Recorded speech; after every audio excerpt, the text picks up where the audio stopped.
اعوذ باللہ من الشیطان الرجیم بسم اللہ الرحمن الرحیم۔ اقصی اسلامک ایجوکیشن کے معزز سامعین و ناظرین اور امت محمدیہ کی مقدس ماؤں بہنوں، السلام علیکم ورحمۃ اللہ وبرکاتہ۔ امید کرتی ہوں آپ جہاں بھی ہوں گے اللہ کے فضل و کرم سے خیر و عافیت سے ہوں گے، اور دعا گو ہوں کہ اللہ پاک آپ کو ہمیشہ صحت و سلامتی کے ساتھ پیار و محبت والی، خوشیوں والی، اتفاق اور اتحاد والی زندگی عطا فرمائے، آپ کو کبھی کسی کا محتاج نہ بنائے، آمین۔ سامعین، آج میں آپ کی خدمت میں ذی الحج کے پہلے 10 دن کا وظیفہ لے کر حاضر ہوئی ہوں۔ یہ وظیفہ بہت ہی آسان اور مجرب ہے۔ اس وظیفے کی بہت ہی فضیلت و برکات ہیں۔ جیسا کہ آپ سب جانتے ہیں کہ حرمت والے مہینوں میں سے سب سے زیادہ محبوب مہینہ اللہ پاک کو ذی الحج کا مہینہ ہے۔ جس طرح رمضان کے مہینے کی اپنی فضیلت ہے، اسی طرح ذی الحج کے مہینے کی بھی اپنی فضیلت ہے، اور اس مہینے کے پہلے 10 دن کو شب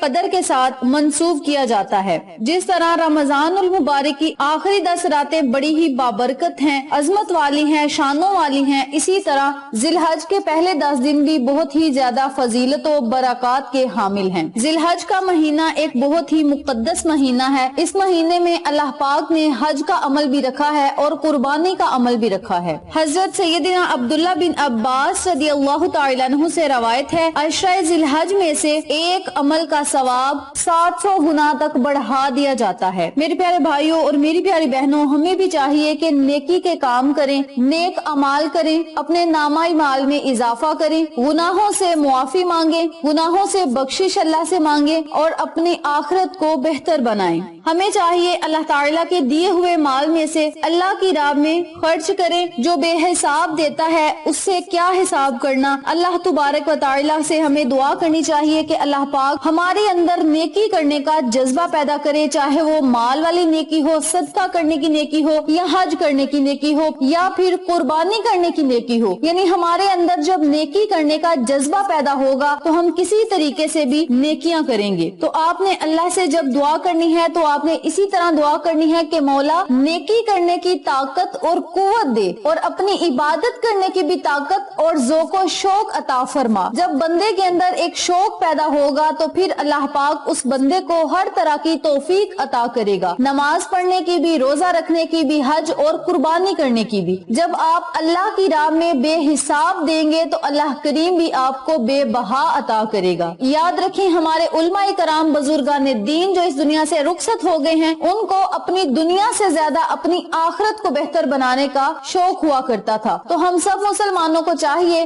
کہ دولت کے پیچھے نہ بھاگیں، بلکہ اپنی آخرت کو بہتر بنائیں، نیک اعمال کریں، ایسا کام کریں جو ہماری آخرت میں ہمارے کام آئے۔ اپنی آخرت سنوارنے کی ہمیں فکر کرنی چاہیے۔ عشرہ ذی الحج میں جتنی آپ عبادت کر سکتے ہیں آپ کریں، نوافل ادا کریں، توبہ استغفار کا ورد کریں، اللہ تبارک و تعالیٰ سے اپنی دعاؤں کو منوانا ہے، اپنی حاجات پوری کروانی ہے۔ انشاءاللہ بفضل خدا اللہ پاک آپ کی ہر دعا کو سنے گا، قبول کرے گا، آپ پر اپنی رحمت بری نظر کرم جمائے رکھے گا۔ ام المؤمنین حضرت سیدنا حفصہ رضی اللہ تعالیٰ عنہ فرماتی ہیں، رسول پاک صلی اللہ علیہ وآلہ وسلم عشرہ ذی الحج کے روزے نہیں چھوڑا کرتے تھے، یعنی عشرہ ذی الحج پہلے عشرے کے آقا علیہ الصلوۃ والسلام روزے بھی رکھا کرتے تھے۔ نبی کریم صلی اللہ علیہ وآلہ وسلم ذی الحج کے 9 روزے پابندی سے رکھتے تھے۔ حضرت سیدنا سعید بن جبیر رحمت اللہ علیہ فرماتے ہیں، ذی الحج کی پہلی 10 راتوں میں اپنے چراغ نہ بجھایا کرو، بتیوں کو جلا کر رکھا کرو، یعنی رات میں عبادت کیا کرو۔ آپ رحمت اللہ علیہ کو رات کی عبادت بہت پسند تھی اور فرمایا کرتے تھے، اپنے خادموں کو اٹھایا کرو کہ سحری کریں اور یوم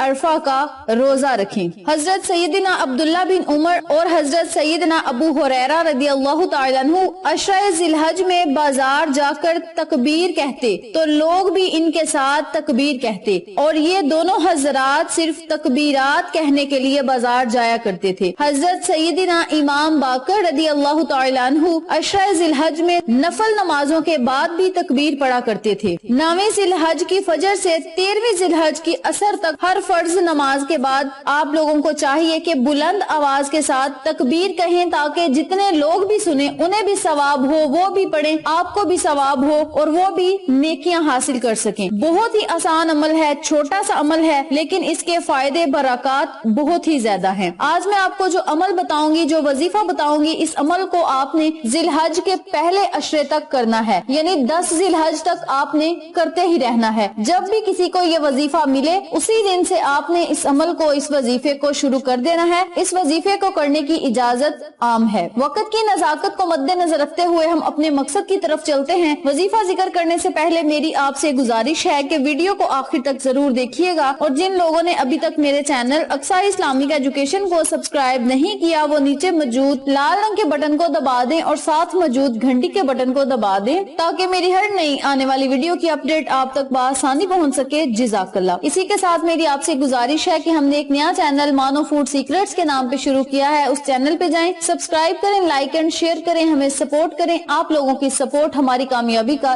ذریعہ بنے گی. اب میں آپ کو عمل بتاتی ہوں کہ آپ نے اس وظیفے کو کرنا کس طریقے سے ہے. کرنا آپ نے یہ ہے کہ آپ نے عشرہ ذی الحج یعنی 1 ذی الحج سے لے کر 10 ذی الحج تک اس عمل کو, اس وظیفے کو مسلسل کرنا ہے. اگر میرے کسی بہن یا بھائی کو یہ وظیفہ 2, 3 یا 4 ذی الحج یا 10 ذی الحج سے پہلے جب ملتا ہے تب آپ اس عمل کو کر سکتے ہیں. کرنا آپ نے یہ ہے, آپ نے ان کلمات کا ورد کرتے رہنا ہے. اللہ اکبر لا الہ الا اللہ واللہ اکبر وللہ الحمد. اللہ اکبر لا الہ الا اللہ واللہ اکبر وللہ الحمد. اس تکبیر کو آپ نے 10 ذی الحج تک روزانہ اپنی روٹین بنا لینا ہے, یعنی 10 ذی الحج تک آپ نے اس عمل کو, اس وظیفے کو کرتے رہنا ہے. آپ چاہیں اس عمل کو چلتے پھرتے, اٹھتے بیٹھتے بھی کر سکتے ہیں یا کسی نماز کے بعد بھی کر سکتے ہیں. 100 مرتبہ بھی آپ پڑھ سکتے ہیں, 313 مرتبہ بھی پڑھ سکتے ہیں اور لات تعداد بھی پڑھ سکتے ہیں. یہ آپ کی اپنی ہمت اور اپنی مرضی ہے. اس عمل کو, اس وظیفے کو آپ نے جب بھی کرنا ہے اپنی حاجت کو, اپنی خواہش کو, اپنے مقصد کو اپنے ذہن میں رکھنا ہے اور خالص اللہ کی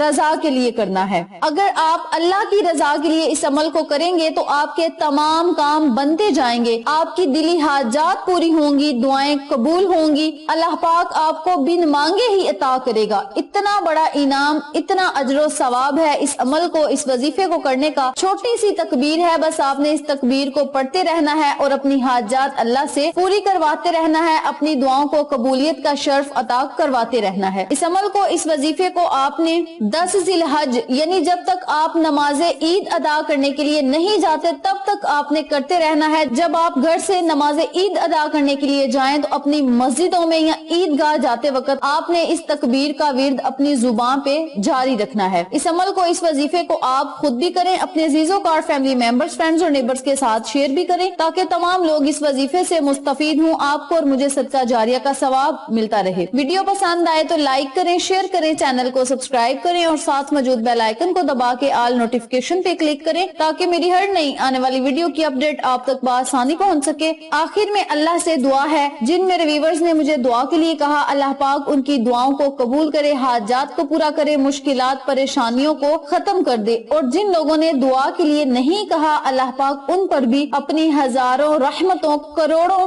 رحمتیں نازل فرمائے. آمین. انشاءاللہ پھر کسی نئے وظیفے یا اچھی معلومات کے ساتھ آپ کی خدمت میں حاضر ہوں گے. تب تک کے لیے اللہ نگہبان.